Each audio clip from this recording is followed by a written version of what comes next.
This one got smacked hard in the back and the trunk floor is completely folded up.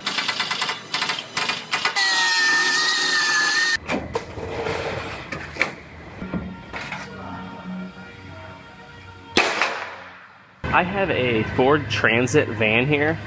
This one got smacked hard in the back. It destroyed both of the rear doors, the rear bumper, and then it destroyed this rear body panel, and the trunk floor is completely folded up. So this one's gonna get this new outer rear body panel as well as a new trunk floor. However, unfortunately, the only way they sell this trunk floor, you gotta buy this entire unit. But they actually offer sectioning procedures where I could section this in, just the back half. I'm gonna have to measure it out, but I think it's gonna go in right around here, just this rear section, which will be right in this area somewhere. However, first, I'm gonna make a couple pulls and pull out all the damage first. Then I will make my measurements and start getting this one cut apart.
Now they have a measurement of where they want this sectioned in at, and you measure from the front edge up there, and I already marked it all the way across. And then it looks like they have it jog up, then over at each side.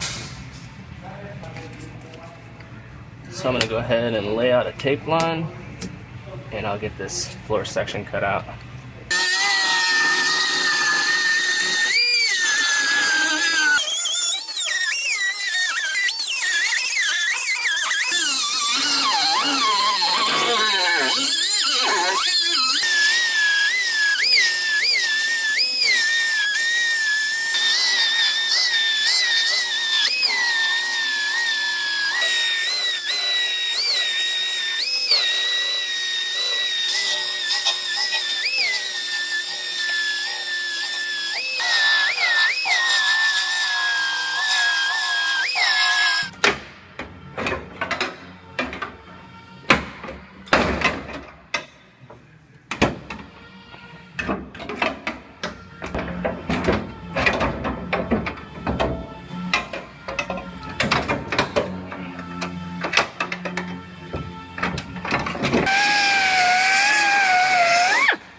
So I went ahead and I wanted to fit my rear doors on this just to make sure they seal properly and everything looks good. And the doors line up perfectly. They seal nice and tight across the bottom. So I'm gonna go ahead and lift these doors back off, get them out of my way, and get all of this back welded in. I'll weld the floor first, which is just gonna be a bunch of MIG welds, and then I will weld the rear body panel on.